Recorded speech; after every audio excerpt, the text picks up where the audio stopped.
일본에 나온 위대한 성인 우찌무라 간조는 하나님 인간을 저주하실 때는 병이나 가난이나 실패, 심지어 죽음, 그런 것들이 진정한 저주는 아니다. 그것을 통해서 영혼이 구원받고 하나님을 더 가까이 만날 수 있기 때문에. 그럼 저주는 뭐냐? 첫 번째는 하나님의 살아계심이 도저히 믿어지지 않는 불신앙. 또 하나는 아무리 말씀을 듣고 읽어도 들려지지 않는 막힌 귀. 마지막은 아무리 좋은 것들을 많이 주셔도 전혀 감사할 줄 모르는, 감사하지 못하는 마음이 바로 저주다. 여러분, 매사에 자꾸 감사가 보인다. 매사에 감사를 실천하고 살아가면 그것이 바로 내게 주신 큰 복인 것을 믿으시길 바랍니다. 그럼 생각해 보세요. 평생을 살아도 감사가 없는 사람과 살면 얼마나 그 인생이 힘듭니까? 그러나 매사에 범사에 감사하는 사람과 함께 산다는 것처럼 큰 복이 없는 것입니다. 오늘 본문의 줄거리는 하나님이 요단강을 건너가는데 그때 물이 제일 넘칠 때거든요. 근데 요단강을 말려버리셨어요.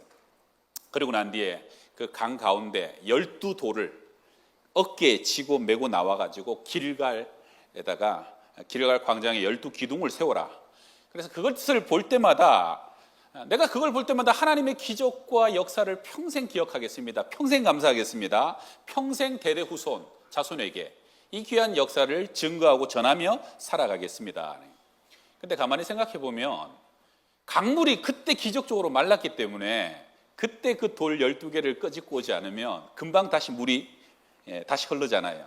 그러니까 그때 아니면 그 12돌을 끄집어 내올 수가 없는 거죠. 그래서 오늘 첫 번째 교훈은 뭐냐 하면은 감사의 타이밍을 놓치지 맙시다. 감사는 미루지 말고 다음에, 나중에 아니에요. 지금 오늘 감사하라. 오늘 무명의 시인의 시입니다. 할 일이 생각나거든 지금 하십시오. 오늘 아침은 맑지만 내일은 구름이 보일는지 모릅니다. 어제는 이미 당신의 것이 아니니 지금 하십시오. 친절한 말 한마디가 생각나거든 지금 말하십시오. 내일은 당신의 것이 안 될지도 모릅니다. 미소를 짓고 싶다면 지금 웃어주십시오. 당신의 친구가 떠나기 전에 장미는 피고 가슴이 설렐 때 지금 당신의 미소를 주십시오. 자, 우리 옆 사람 바라보면서 미소 한번 지어주시길 바랍니다. 오늘 지금 무엇보다도 감사할 수 있기를 바랍니다. 맥주 감사절은 상반기에 반년 동안 주신 은혜를 기억하면서 우리가 하나님께 감사하는 시간인데요.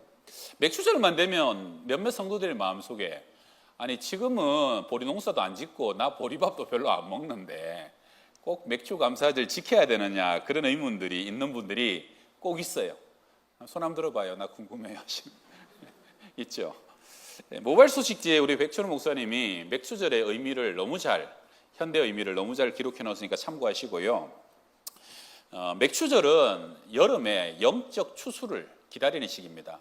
저는 영적 추수의 계절은 여름이라고 믿는데 우리 구약의 맥주절과 또 다른 이름이 오순절 그리고 칠칠절인데요.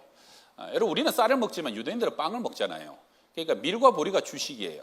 밀과 보리는 같이 심어도 한 20-30일 정도 차이 나게 보리가 먼저 수확이 됩니다. 그래서 그들의 초실절이라고 6월절 지나고 초실절에 첫 번 수확한 보리 한 단을 한 오멜을 갖고 한 오멜입니다. 첫날입니다 하고 하나님께 흔들어 바치고 난 뒤에 그 다음에 날마다 하루하루를 세면서 49일 동안 추수 거지를 하게 되는데요. 이 49일이 그 사람들에게 바람도 너무 중요하고 날씨도 너무 중요하고 일조량도 너무 중요한 거예요. 이 49일 동안 포도, 올리브, 석류, 대추나무, 대추야자 모든 것을 다 거두는데 특별히 주식인 보리가 자라기 위해서는 처음에 1, 2주는 남동풍 뜨거운 바람이 불어야 되고 그 다음에는 서북풍 차갑고 습한 바람이 불어야 보리도 풍년이고 밀도 풍년이고 나머지 모든 것들도 풍성하게 거둬가지고 여러분 2000년 전에 얼마나 배고픈 시절입니까? 49일 동안 하나님 은혜 주시면 1년을 자녀들과 함께 배불리 먹을 수 있지만 49일 동안 만약에 그 은혜가 없으면 1년 동안 보릿고개를 가야 되는 그런 고통의 세월이 펼쳐질 수도 있기 때문에 하나님 햇볕을 주시고 하나님 바람을 주시고 하나님 이 49일 동안 하루하루를 함께 해달라고 하나님을 바라보며 기도하며 기다리는 그 49일이 지났을 때 모든 것을 다 추수하고 오순절 맥주절에 기뻐 뛰며 즐거워하면서 함께 잔치를 벌였던 바로 그것이 맥추절인데, 오늘날도 우리가 7월 첫 주일을 항상 맥추절로 지키는데요, 7월부터 거의 50일 정도, 참 이게 우연스럽죠. 50일 정도 모든 여름 행사가 진행됩니다. 하나님 이 기간 동안 우리 아이들에게 성령의 바람을 불어 주셔야 됩니다. 하나님이 이 기간 동안 은혜의 단비를 내려 주셔야 우리 아이들이 가라지 되지 아니하고 우리 아이들이 천국의 알곡이 되어서 흔들리지 않는 믿음과 하나님의 사람으로 연걸어 갈 수 있도록 하나님이 우리 아이들 이 여름에도 역사하여 주시옵소서. 여러분, 우리 아이들이요, 여름에 하나님 체험적으로 인격적으로 못 만나면 15살 되고 19살 되면 20살 되면 다 교회 떠납니다. 지금 대한민국의 대학생들 100명 중에 3명만이 예수를 믿어요. 세상에 기가 막힌 노릇 아닙니까? 여름에 하나님 만나도록. 여러분, 지금도 우리 중년 장년들 중에 너무나 다 자녀들이 믿으면서 많이 떠나가지고 기도하면서 평생을 기다리는 부모님 없는 집이 없어요. 그런데 이 50일을 정말 우리가 주님 기다리며 기도할 때 우리 어린 자녀들, 청년들까지 하나님께서 만나 주셔서 이 여름에 이 기다림의 세월이 이 여름으로 끝나고 이 계절로 끝날 수 있는 그런 은혜가 가정 있어 주시기를 주의 이름으로 축원합니다. 다음 주에는 우리 여름 사역만을 위해서 또 선교만을 위해서 우리 여러분들 또 작게 또 후원해 주시면 우리 아이들에게 아이스크림 하나도 더 먹이고 또 우리 아이들에게 감자 하나 더 삶아주는 그러한 도움으로 풍성히 쓰여질 것이라고 믿고요. 2주간 또 이렇게 도네이션도 받는다고 합니다. 오늘 본문의 내용은 요단강을 건너는 내용인데요, 요단강을 건넜다는 것의 의미를 믿는 사람들도 알아요.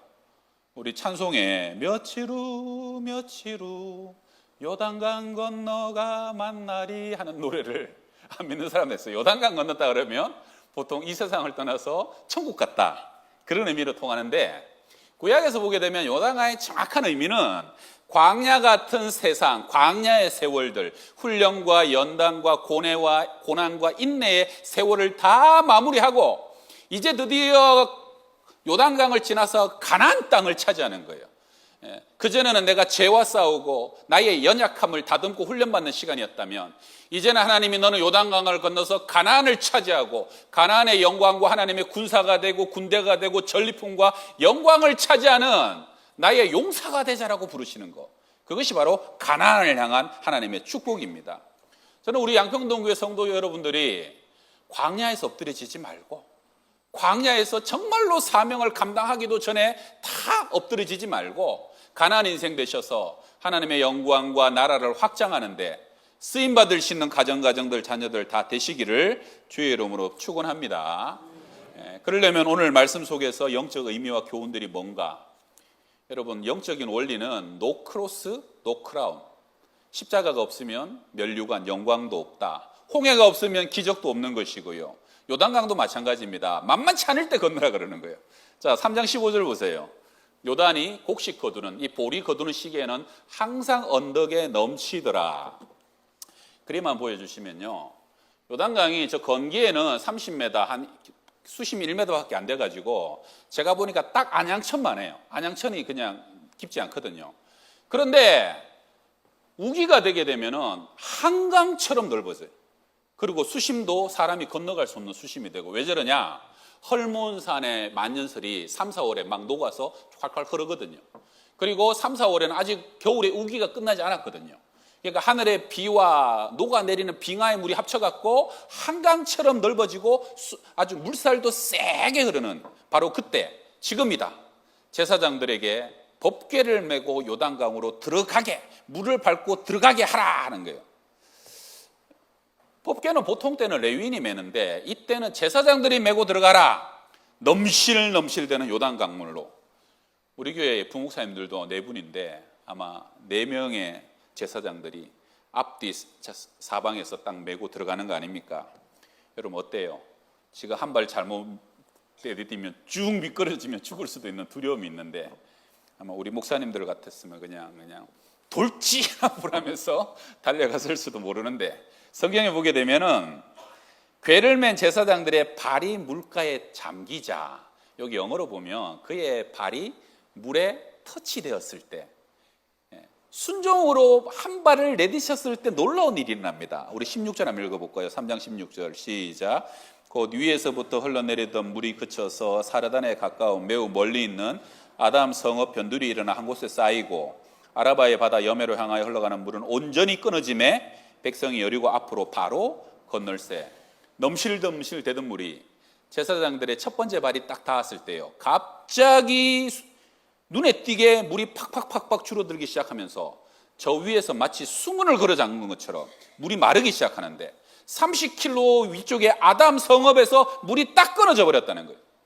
그래갖고 진흙바닥도 아니라 마른 땅을 밟고 건너게 되는데 백성들이 그 법궤를 2000규빗 멀리서 먼저 바라보고 따라갔거든요. 그러니까 제사장들이 법궤 메고 강 가운데 딱 가서 딱 버티고 있으니까 그 200만의 사람들이 그 강을 한꺼번에 신나게 소리 지르면서 건너가기 시작하는데 아마 이런 그림이 아니었을까.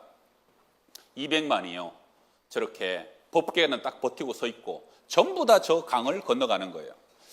시간이 얼마나 걸렸을까? 학자들이 계산해 보면 아마 반나절 이상은, 적어도 5시간에서 7시간은 건너는 거예요. 자, 18절 봅시다. 여호와의 언약궤를 맨 제사장들이 요단 가운데서 나오며 그 발바닥으로 육지를 밟는 동시에 요단만이 본 곳으로 도로 흘러서 전과 같이 언덕에 넘쳤더라. 그러니까 제사장들이 딱 밟으니까 물이 멈추고 제사장들이 다시 마지막으로 땅을 밟으니까 다시 물이 흘러내렸더라. 하나님이 왜 그렇게 하셨을까? 요단강에 갔더니 물이 이미 다 말라가지고 이미 다 준비되어 버렸네. 그럴 수도 있잖아요. 근데 하나님이 그 많은 백성 앞에서 친히 엄청난 역사를 직접 보여주시는데 거기에 제사장들을 사용하시고 여호수아를 앞장서서 사용하신 이유가 있습니다. 우리 14절 같이 읽어봅시다. 시작. 그날에 여호와께서 모든 이스라엘의 목전에서 여호수아를 크게 하시고 백성이 그를 두려워하기를 모세를 두려워하던 것 같이 하였더라. 이게 기적을 향한 하나님의 의도입니다. 야, 그 옛날 홍해를 가르던 모세처럼 하나님이 여호수아를 통해서 우리에게 말씀하시고 하나님이 제사장을 통해서 우리에게 앞서 행하시며 하나님이 그 요단물을 말려버리시는구나. 성도 여러분, 하나님은 영적 질서와 권위를 통해서 일하시는 분이시고요, 성령의 기름 부음도 위로부터 부어지는 것이고 하나님의 기적과 역사도 위로부터 역사되는 것을 믿으시길 바랍니다.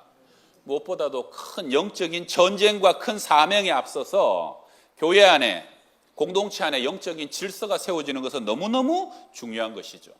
저는 바라기는 이번 여름에도 우리가 천안으로 청소년들이, 제주도로 청년들이, 우리 또 영유아 유치부 아이들이 성경학교를 할 때 여러분 이 사역 가운데 모든 부서가 하나 되기를 바라고요, 주의 종들을 중심으로 세워주신 임원들을 중심으로 순종하며 함께 걸어가며 하나님의 기적의 역사를 보시는 여름이 되시기를 축원합니다. 마귀는 끊임없이 공격할 때 목자를 치면 양들이 흩어집니다. 근거 없는 지도자를 향하여, 당회를 향하여서 비난하고 유언비하고 교회를 흔드는 일들, 하나님, 종들은 어쨌든 성실과 최선으로 모범이 되고 인정받는 종들이 될 수 있도록 기도해 주시고, 성도들은 혹시 종들이 부족하더라도 하나님 때문에 믿어주고 또 응원해 줄 수 있는 그러한 교회를 통해서 하나님은 영광을 받으십니다. 우리 교회가 118년 동안 감사한 것은 분열불화 없이 화평하게 여기까지 인도하신 것은 정말 하나님의 큰 은혜이고요, 여러분들이 또 부족한 종과 또 목회자들 위하여 늘 기도해 주시는 힘으로 교회는 또 든든히 서가게 될 줄로 믿습니다. 그 다음 오늘 핵심 교훈 하나는요, 기억하게 하시는 하나님입니다. 하나님은 그 여호수아 3장 12절에 보게 되면 강을 건너가기 전에 이미 12지파의 12대표를 하나씩 다 뽑아놓으라고 말씀하셨어요. 그래서 제사장들의 발이 강 가운데 탁 법궤를 쥐고 버티고 섰을 때 전부 다 건너고 난 뒤에 12명은 가서 저 강 가운데서 12개의 돌을 어깨에 메고 와가지고 길갈에 세워라라고 말씀하십니다. 왜 그렇게 무거운 돌을 가져다가 이 길갈 광장에다 세워야 됩니까? 이유는 21절인데요. 우리 21절 같이 읽읍시다. 이스라엘 자손들에게 말하여 이르되 후일에 너희의 자손들이 그들의 아버지에게 묻기를 이 돌들은 무슨 뜻이니까 하거든 너희는 너희의 자손들에게 알게 하여 이르기를 이스라엘이 마른 땅을 밟고 이 요단을 건넜음이라. 강 가운데서 가져왔으니까 돌이 좀 다르지 않았을까요? 반질반질하고 색깔도 좀 다르고 어깨에 멜 만큼 큼지막한 돌이니까 나중에 모르던 사람이라도 아니 여기 12개의 돌은 뭡니까? 이 돌은 말이야 하면서 그 옛날 하나님이 요단강을 건너실 때 저 여리고성이 불꽃 같은 눈으로 우리를 지켜보고 있는데 그 넘실대는 강물을 마르게 하고 건너갔던 표징이라는 거예요. 그들의 간담을 녹여버리시고 그들의 정신을 혼미케 하셔서 하나님이 싸우기도 전에 우리 가운데 승리의 역사를 먼저 이끌어 주신 바로 그 하나님의 표징의 역사라는 것을 대대손손 전해주라는 거죠. 그리고 그날의 그 기적을 경험했던 사람들을 향해서 자 우리 24절 읽읍시다. 시작.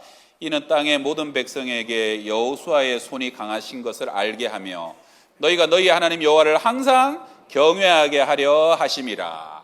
강하신 하나님이 항상 우리와 함께 하신다는 거예요. 그 하나님 여호와를 항상 경외하고 하나님을 두려워할 때 우리는 사람을 두려워하지 아니하고 더 이상 대적을 두려워하지 않게 되는 것. 언제요? 이 길갈의 12돌을 바라볼 때마다 그것을 잊지 말고 기억하라는 거예요. 그 이후로 여러분 이 길갈은요 영적인 구심점이 됩니다. 그래서 여리고성도 길갈에서 준비해서 전진할 때 여리고성이 무너지는 거예요. 남북 연합군과 전쟁할 때도요 길갈에서 출정하고 전쟁이 끝나면 다시 길갈로 돌아오는 거예요. 여러분 사람이 아무리 하나님 함께 하셔도 전쟁할 때마다 겁이 나는 거예요.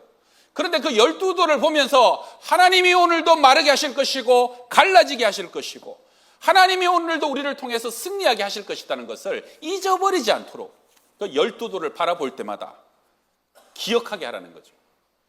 여러분 믿음 생활 하시면서 그런 여러분 개인의 사건들이 있으세요? 내 자신의 길갈과 같은 12돌 사건. 그 사건 그때 생각만 하면 눈시울이 붉어지고 가슴이 메이고 겸손해질 수밖에 없고 하나님의 은혜를 다시 기억하며 감사하며 감격할 수밖에 없는 그러한 사건들 여러분의 12돌이 다 있으시죠? 여러분의 사건들이 있으시죠? 제가 전에 섬기던 돌아가신 고은 목사님은 목욕하고 샤워하면 항상 거울 앞에 딱 쓰면 큰 수술 자국이 있는 거예요. 그럼 그걸 볼 때마다 그때 나를 살려주신 하나님. 그 목사님 거의 다 돌아가셔서 수술 때 썼는데 그 전신 마취 속에 환상을 보셨답니다. 하얀 옷을 입은 사람이 와가지고 수술 때 옆으로 와서 핀셋으로 뭘 다 끄집어내더래요. 그리고 말없이 돌아가는데 당신은 누구십니까? 하고 다시 묻는데 딱 돌아보는데 예수님이더래요. 그리고 예수님이 너는 사람 낚는 어부가 되어라 하고 떠나가시고 그때 암에서 고침받고 그러니까 그 상처와 흔적을 볼 때마다 내가 어찌 전도하지 않을 수 있고 내가 어찌 구원하지 않을 수 있고 내가 어찌 그 감격으로 목회하지 않을 수 있겠냐 하는 그 사건이래요.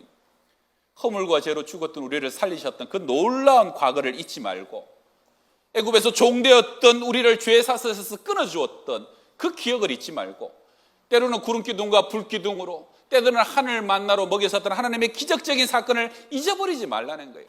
그래야 이 내 삶의 홍해를 건너게 하시고 요단강을 건너게 하시는 그 12돌을 바라보면서 잊지 말고 기억하고 그 마음을 가지고 살아가라는 것이죠. 할렐루야.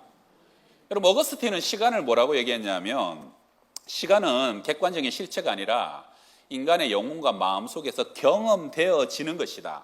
그래서 현재는 직관이다. 영어로 attention이에요. 현재 시간이 막 흘러가 버리는데 흘러가는 거 시간 없어요. 근데 내가 지금 집중하고 주목하여 그것이 내 마음에 경험되어지는 것이 내 영혼 안의 현재고 미래는 뭡니까? 미래는 기대다.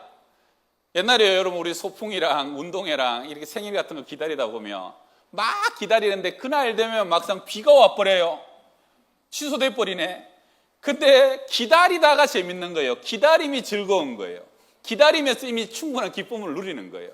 그래서 기다림은 미래를 미리 끌어다가 경험하는 내 안의 경험적 사건은 미래는 기대하고 기다리는 사람 속에 경험되어 주시는 것이고 과거는 뭡니까? 과거는 기억이에요.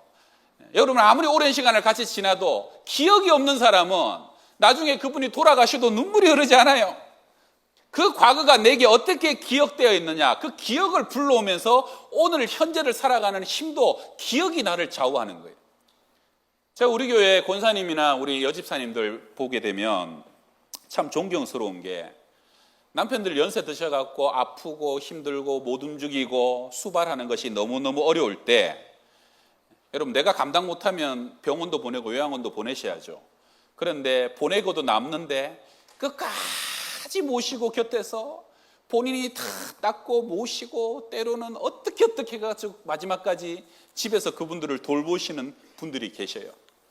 제가 신방 갖고 권사님 몸도 힘든데 너무 무리되지 않습니까? 병원에 보내야 되지 않아요? 그러면 그분들이 똑같이 뭐라 그러시는지 알아요? 젊을 때 내 남편이 나에게 너무 사랑을 많이 해줘가지고 내 남편이 나에게 해준 것들이 기억나서 그 기억이 나로 하여금 힘들 때마다 다시 감당하게 하고 다시 포기하지 못하게 만든다는 거예요. 야, 참 훌륭한 남편이고 성공한 인생이에요. 부럽습니다. 양평동에서 저도 태어났으면 그렇게 훌륭한 남편이 됐을라나. 여러분, 부부 사이에 그 흘러가는 시간 속에 그 크로노스잖아요. 근데 그 사랑의 기억으로 새겨질 때마다 그것이 두 사람 사이의 카이로스가 되는 것이고, 하나님 안에 우리의 많은 세월들 속에 하나님께서 기억하시는 사건들, 내가 하나님 앞에 기억되는 사건들이 나를 오늘의 지금을 있게 하는 카이로스로 하나하나 새겨지고 연결되어지는 것이죠. 그러면 여기 보면 우리 남편들 중에 저를 포함해서 상당히 불안하신 분들이 있으시죠. 좀 소망을 좀 드리면, 그럼 사람의 기억이 다 정확하고 공평한가? 꼭 그런 것은 아니다. 사람의 기억은요, 기억하고 싶은 것만 기억합니다. 일반적으로 기억은 좀 이기적이에요. 요셉이 옥에서 술관원장을 만났잖아요. 뭐라 그럽니까? 당신이 잘 되거든 나를 꼭 기억해 주십시오. 그래서 꿈을 해몽해주고 복직됐는데 기억합니까? 안 합니까? 사람은 기억 안 합니다. 사람은 다 잊어버립니다. 근데 여러분, 참 감사한 게 뭐냐면, 기억해주면 고마운데 사람이 기억하지 못해도, 사람이 잊어버려도 하나님이 기억하신다는 거예요. 하나님이 갚아주신다는 그 영적 원리입니다. 그러니까 여러분, 하나님이 기억해 주시는 그 기억은 힘있고 능력이 있어요. 예수님 십자가 지실 때 한편의 강도가 뭐라고 그럽니까? 평생 못된 짓, 악한 짓 하다가 사형으로 죽을 운명이었지만, 예수여, 당신의 나라에 임하실 때 나를 기억해 주십시오. 주님 뭐라 그래요? 네가 오늘 나와 함께 낙원에 있으리라. 주님 그날 한번 기억해 주시면 그의 영혼이 사망에서 생명으로, 영원한 낙원의 세계로 길이 열려지는 것, 그게 우리 주님의 기억의 능력입니다. 300데나리아 안에 옥합을 깨뜨려 예수님께 부었던 마리아를 향해 주님이 뭐라 그러셔요? 같이 읽어봅시다. 시작. 내가 진실로 너희에게 이르노니 온 천하에 어디서든지 복음이 전파되는 곳에는 이 여자가 행한 일도 말하여 그를 기억하리라 하시니라. 주님도 깜짝 놀란 겁니다. 어쩜 이런 헌신을, 어쩜 이렇게 너 자신을 쏟아부을 수가 있느냐? 천하 복음이 전파되는 어느 곳에도 기억되게 하리라. 여러분, 나중에 주님 앞에 섰을 때 정말 이렇게 이 여인만큼 아니더라도 주님, 내 인생 80년, 90년을 통해서 그때 그 사건은 주님께서 나를 기억해 주시지 않을까? 그때 그 시절만큼은 내가 기억되지 않을까 하는 그러한 걸출하고 특별한 하나님과의 기억이 여러분의 인생에 꼭 있으시기를 부탁드립니다. 주님 앞에 갔는데 너 누구냐? 내가 너를 도무지 모르겠다는 게 아니라 내가 잊어버렸던 충성과 수고까지도 기억해 주시는 하나님. 제가 미국에서 잠깐 있을 때요, 제 아들이 이제 초등학교를 다니다가 1년을 다니고 그 다음에 방학을 지나면 이제 가을에 중학교를 가게 됐어요. 근데 애가 영어를 하나도 못하던 때 처음에 제가 미국을 데려갔기 때문에 그냥 1년 동안 적응하는데 너무 힘들었던 거예요. 친구랑 사귀는 것도 힘들고 수업하는 것도 힘들고, 그래도 운동 좋아해서 사귀다가 이제 겨우 좀 친구도 사귀고 적응할 만한데, 저희 가족이 도시를 바꿔서 다른 데를 가야 될 일이 생겼어요. 그러다 보니까 얘가 이사 가게 됐다는 말을 듣고 그때부터 태산같이 걱정을 하는 거예요. 아빠, 이제 친구 사귀었는데 사귀는 것도 힘들고 말도 아직 제대로 안 되는데 또 다른 도시를 가면, 중학교 가면 홈룸도 없다는데, 그 미국 중학교들은 정해진 교실이 없어요. 대학생처럼 막 여기저기 지가 찾아다녀야 돼요. 그럼 나 더 힘들어지는 거 아니냐, 태산같이 걱정을 하는데, 근데 이제 그 얘기를 듣는데 제가 너무 미안한 거예요. 저도 거기 가가지고 막 적응 안 되고 말 안 통하고 문화 낯설고 진짜 힘들었는데, 얘가 어린데 얼마나 힘들겠어요. 그러니까 미안하기도 하고 이게 저도 막 걱정이 돼가지고 또 방학은 왜 이렇게 길어요? 3개월 내내 걱정을 하는데 저 하나님 앞에 계속 기도를 하는데 하루는 하나님이 저한테 기도하는데 저한테 그러시더라고. 생각지도 못한 말로 저를 위로를 하시는데 저보고 그러셨어요. 너가 옛날에 중학생들을 가르쳤을 때 내가 너가 중학생들을 가르쳤던 그 시절을 기억한다라고 그러셨어요. 그래서 너 아들의 중학교 시절을 내가 함께 하겠다 그러셨어요. 제가 이 신대원 다닐 때 99년도부터 3년 동안 중학생들을 가르쳤거든요. 근데 그때 첫 사역을 하니까 나름대로 열정 갖고 열심 갖고 아이들을 정말 재밌게 잘 가르쳤었어요. 근데 생각지도 못했는데 거의 하나님이 몇 년이에요? 15년, 17년 전의 일인데 그때 너가 그 아이들에게 했던 것을 기억하고 그것이 제 아들에게 은혜가 되겠다고 말씀하셔요. 얼마나 고맙든지. 여러분, 하나님은 기억하시는 하나님입니다.